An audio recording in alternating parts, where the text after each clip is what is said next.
Jadi Allah ingin mengatakan bahwa kalau itu benar-benar hambaku, cirinya apa? Setan saja tidak bisa mengganggu dia. Suka nggak tergoda?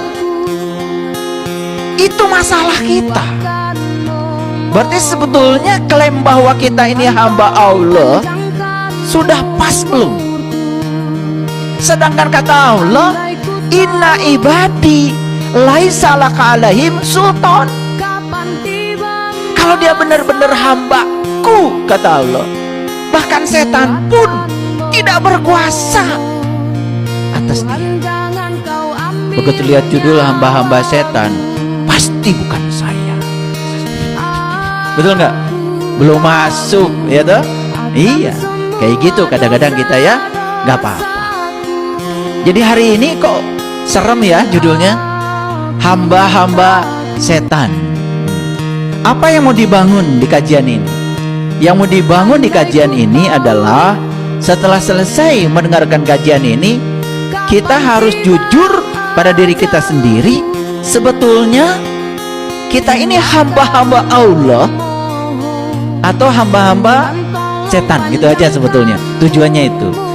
Jadi di sini nanti dibutuhkan satu kejujuran. Ini dasarnya Bapak Ibu. Dasarnya itu Quran surat Al-Isra surat ke-17 ayat 65. Jadi Allah mengatakan, sesungguhnya hamba-hambaku. Hamba siapa? Ku di situ siapa? Allah. Sesungguhnya hamba-hambaku, kata Allah. Jadi yang sedang dibicarakan hamba-hamba siapa? Hamba-hamba Allah. Kamu tidak dapat berkuasa atas mereka. Gitu. Jadi kamu di sini sebetulnya ada ayat sebelumnya nih. Sebelum ayat 65 itu. Nanti saya akan runut ya dari ayat 61 sampai 65. Jadi kamu di sini saya bocorkan itu sedang cerita setan. Paham ya? Ya. Sesungguhnya hamba-hambaku, kata Allah, kamu nih kepada setan tidak dapat berkuasa atas mereka. Jadi Allah ingin mengatakan bahwa kalau itu benar-benar hambaku, cirinya apa? Setan saja tidak bisa mengganggu dia. Clear ya? Clear. Nah sekarang sebelum saya lanjutkan ayat ini, ada pertanyaan penting dari saya. Bapak Ibu kan sudah mengerti ya, setan. Setan itu adalah diri palsu kita. Setan itu adalah ambisi ego kita. Setan itu adalah yuwaswisu fi sudur, yang suka mengganggu kesadaran kita. Lagi sadar tiba-tiba ada yang membisik gitu. Dan kita mendengar bisikan itu dan kita mengikuti bisikan itu, ya. Jadi setan itu sebetulnya adalah diri palsu kita. Seseorang yang sedang dikendalikan oleh pikirannya tanpa kesadaran itu syaitan. Itu wujud nyata dari setan itu begitu. Nah, ayat ini sedang mengatakan kepada kita, Allah mengatakan sesungguhnya, ini pakai sesungguhnya ya, inna ibadi, sesungguhnya hamba-hambaku, kata Allah, laisa laka alaihim sultan. Kamu, hai syaitan, hai ambisi, hai diri palsu, hai pikiran yang tidak terkendali begitu ya, tidak dapat berkuasa kepada hamba-hambaku. Nah, jadi pertanyaan saya sekarang sebelum lanjut nih, coba, apakah syaitan suka mengganggu Bapak Ibu? Suka. Apakah syaitan suka mengganggu kesadaran Bapak Ibu? Suka. Apakah Bapak Ibu terganggu? Jawab dong. Apakah Bapak Ibu suka digoda oleh diri palsu? Ambisi ego? Rahwana si dasa muka? Suka? Oke. Apakah Bapak Ibu tergoda? Jawab dong. Tergoda. Sedangkan kata Allah, kalau benar-benar hamba-hambaku, kata Allah, tidak bisa. Setan itu menguasai hamba-hambaku. Jadi sekarang masalahnya jelas. Sebetulnya kita ini kalau masih tergoda oleh yuwaswisu, mau ngasih 100 juta, ada yang waswisu. enak aja, kegedean gitu ya, langsung rubah jadi 1 juta. Tapi tetap kan ingin disebut dermawan kan, tetap masih minta diumumkan kan, masih supaya populer. Jadi kalau masih melakukan tindakan bukan karena manifestasi ilahi, tindakannya itu semata-mata karena ingin populer, ingin dipuji supaya dapat sanjungan, itu yang sedang yuwaswis itu bukan kesadaran, itu syaitan. Suka nggak tergoda? Itu masalah kita.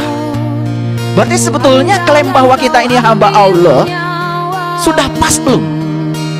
Sedangkan kata Allah, inna ibadi laisa laka alaihim sultan. Kalau dia benar-benar hambaku, kata Allah, bahkan setan pun tidak berkuasa atas dia. Oke, kalau belum jelas mungkin dikasih contoh ya. Kasih contoh. Suka berubah nggak dengan apa kata orang tentang diri Bapak Ibu? Apakah yang dikatakan orang itu tentang kita atau tentang pendapat dia tentang kita? Kan yang dikatakan orang itu bukan tentang kita.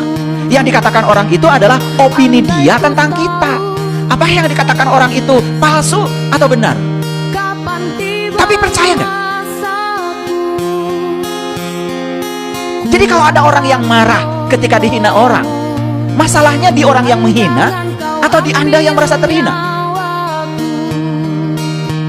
Ketika Anda marah dihina orang, sebetulnya Anda tuh sedang menunjukkan betapa rapuhnya diri Anda, betapa kusutnya diri Anda, betapa Anda belum selesai dengan diri Anda sendiri, karena Anda masih butuh validasi dari orang kalau Anda itu siapa. Tapi masih suka terganggu nggak Bapak Ibu? Masih. Jadi sebetulnya kita ini hamba siapa? Ini judul udah masuk belum? Saya kasih contoh lagi. Bapak Ibu, ya, saya mau nanya, mau kenyamanan, mau ketidaknyamanan? Kenyamanan? Walaupun nggak bener nggak apa-apa ya, yang penting nyaman kan? Kalau kita hidup selalu ingin nyaman, padahal kenyataan hidup itu tidak bisa kita kendalikan, dan suatu saat pasti akan mengalami ketidaknyamanan dalam hidup, dan kita belum bisa bermitra, bersahabat dengan ketidaknyamanan, hanya menyiapkan diri untuk bersahabat dengan kenyamanan.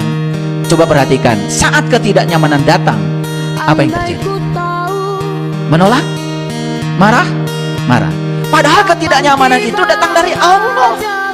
Padahal ketidaknyamanan itu Allah sedang menumbuhkan kita supaya kita tambah hebat, tambah kuat. Tapi kita tidak percaya pada kebijaksanaan Allah, lebih percaya pada pikiran palsu kita. Bahkan ketidaknyamanan itu sebetulnya bukan ketidaknyamanan, hanya penilaian pikiran kita terhadap peristiwa yang disebut ketidaknyamanan itu. Berarti sebetulnya saat kita begitu, kita ini hamba siapa? Seharusnya kalau hamba Allah dapat kenyamanan, yes. Dapat ketidaknyamanan, yes. Karena dia percaya tidak ada kejadian apapun di semesta yang di belakangnya tidak ada sang kehadiran. Kenyamanan dan ketidaknyamanan itu melulu adalah penilaian saya terhadap peristiwa. Peristiwa itu asalnya netral, tapi penilaian saya yang tidak netral. Saya sedang menilai itu dengan diri palsu saya, dengan ego saya, ambisi ego saya. Padahal yang disebut ketidaknyamanan itu, kata Allah, itu baik bagi kamu.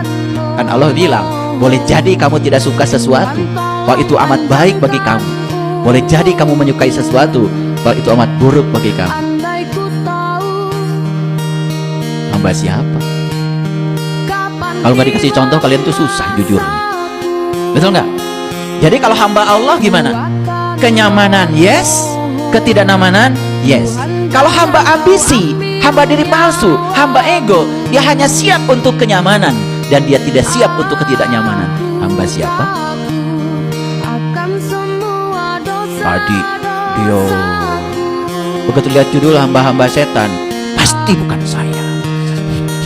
Betul nggak? Belum masuk, ya toh? Iya, kayak gitu kadang-kadang kita ya, nggak apa-apa.